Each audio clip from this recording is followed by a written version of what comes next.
June 11th, 1962, a night that changed history forever. The location was Alcatraz Island, better known as The Rock. Designed to be the ultimate dead end, surrounded by freezing, jagged Pacific currents, a place where hope went to die. For 29 years, no one ever escaped. Until three men challenged the impossible: Frank Morris, a genius-level mastermind; John Anglin, a master of stealth; Clarence Anglin, the fearless strategist. They weren't just common criminals, they were the ultimate architects of freedom. For months, they lived a double life. Prisoners by day, master engineers by night. Their primary tools? Stolen kitchen spoons. Their fuel? An obsession with the horizon. Their destination? Anywhere but here. The guards suspected absolutely nothing. The walls were supposed to be impenetrable, the steel bars meant to last centuries, but salty sea air had a secret. It slowly rotted the prison's foundation, and these three men found the flaw. They dug in suffocating night silence, using a stolen accordion to drown noise, one tiny concrete chip at a time, until the pathway was finally wide open. They realized that simply digging a hole through the wall was not going to be enough to win freedom. They had to stay invisible during the night counts to buy themselves enough time to reach the dark. Water. The trio spent weeks creating highly realistic dummy heads made from a mixture of soap and toilet paper. They added real concrete dust to the mixture to mimic the exact color and texture of human skin perfectly, to make them look truly human. They collected real hair from the prison barber shop floor very carefully. They glued it onto the sculpted heads, creating the illusion of a person sleeping under the dim cell lights on the night of the escape. They tucked these decoys into their beds with great care and surgical precision. They arranged blankets to look like sleeping bodies, hoping to fool the patrolling guards one last time. When the guards walked by for the midnight check, their flashlights glanced over what looked like sleeping men. The shadows and the realistic hair worked perfectly, and the guards moved on to the next cold cell block.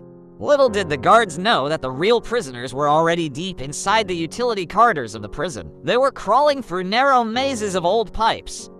Heading toward the complex ventilation system on the roof, they reached the roof of the prison, moving like ghosts under the sweeping beams of the lighthouse searchlights. Every muscle was tense because one heavy footstep. The metal roof would have alerted the armed towers. They shimmed down a 50-foot kitchen vent pipe, reaching the ground outside the main prison walls at last. Finally, they stood at the edge of the island, facing the terrifying, dark waves of the San Francisco Bay. The water was a bone-chilling 10 C, a temperature known to cause hypothermia and death within mere minutes. But they didn't plan on swimming. They had been stealing rubber raincoats from the prison factory for months. Using rubber cement to seal the seams, they had stitched 50 raincoats into a large, inflatable ocean-going raft. They even built wooden paddles from scrap pieces of wood found in the prison workshop and hidden away. They used a small musical instrument as a bellows to inflate the raft manually in the dark, cold fog. At 11 p.m., they pushed the vessel into the water and disappeared into the thick, blinding California mist. The next morning, the sound of sirens rocked the prison, waking up every inmate and guard on the island. A guard had tried to wake Frank Morris for counting, only to watch the dummy head roll onto the floor. The FBI launched one of the largest and most expensive manhunts in American history to find the fugitives. They searched every inch of the bay, every cave, and every suspicious house in the city of San Francisco. 2 days later, a plastic bag containing personal letters and photos belonging to the Anglins was found floating. The discovery gave investigators hope, but it also suggested that the raft might have broken apart in sea. A single wooden paddle was discovered later near Angel Island, followed by fragments of the raincoat raft itself. The FBI eventually concluded that the men must have drowned, claiming no one could survive those specific currents.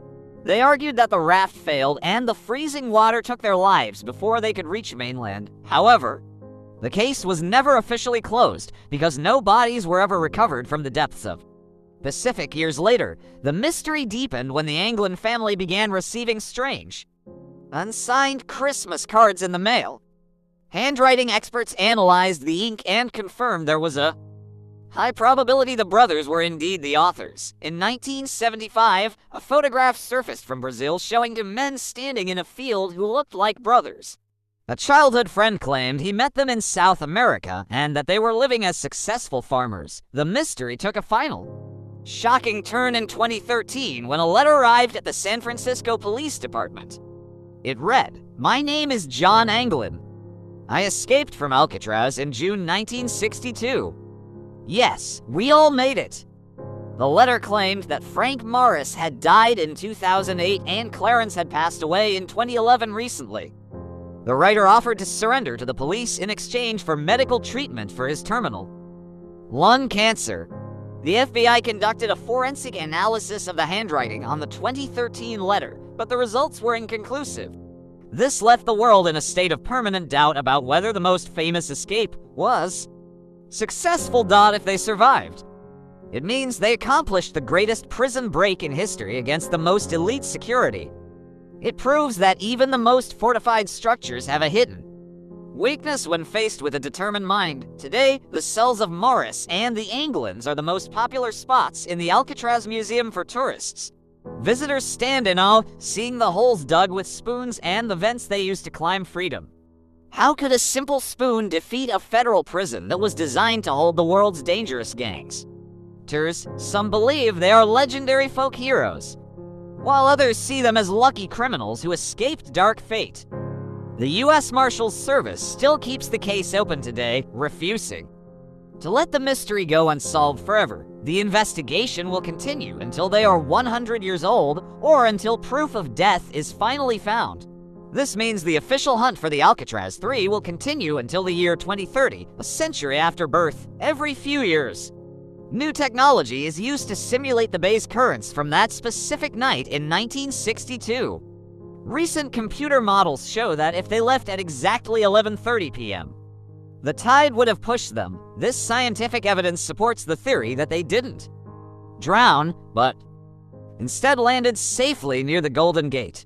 From there, it is believed they stole a car, changed their clothes, and drove into the American heartland. They likely spent the rest of their lives living under false names, watching the world they once escaped. The rock remains a silent, empty place today.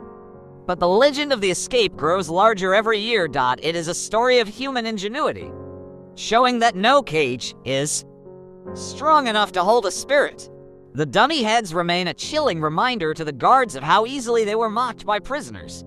The fact that no bodies ever floated to the surface is a statistical anomaly for the San Francisco Bay. Usually, the bay gives up its victims within a few days due to the natural movement of water.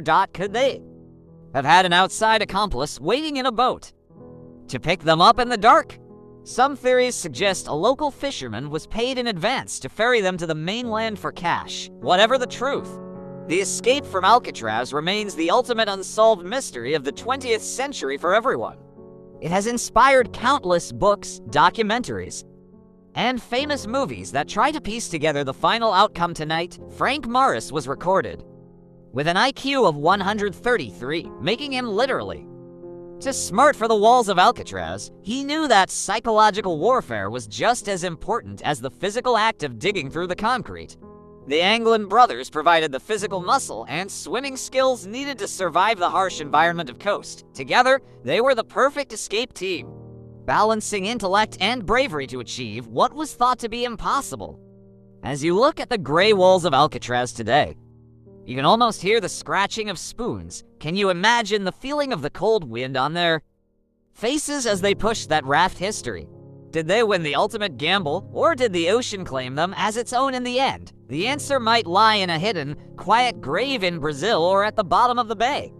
What do you think happened to the men who challenged the most secure prison in the history of America? Are they ghosts haunting the Pacific waves, or are they living legends who truly earned their freedom tonight? The legend of Alcatraz will never die as long as the mystery of those 3 empty cells remains. The human spirit always finds a way to reach for the horizon, no matter how high the walls. Imagine the pure courage it took to step into that freezing water on a raft made of raincoats.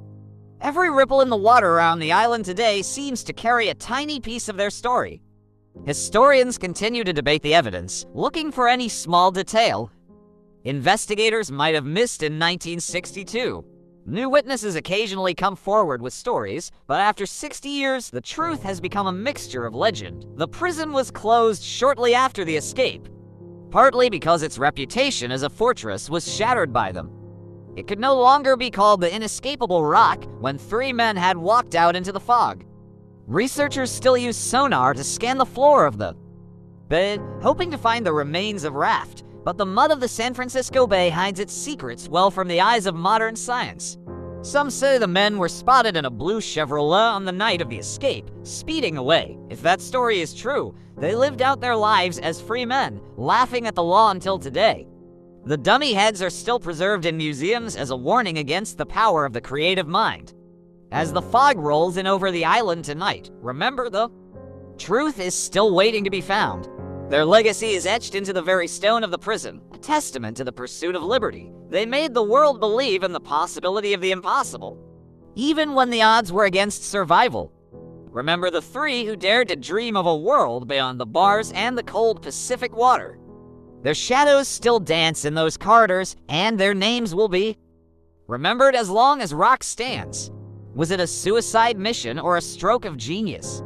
Only the 3 men truly know the real answer. The story ends here, but your curiosity should continue to question the history we think we know sure. Thank you for joining us on this journey through the dark and mysterious history of the famous prison. Stay curious and keep searching for the truth hidden in the shadows of the past and the sea. Don't forget to like and share if you want more deep dives into the world's greatest unsolved mysteries. We will see you in the next story, where we uncover more secrets hidden by time and law.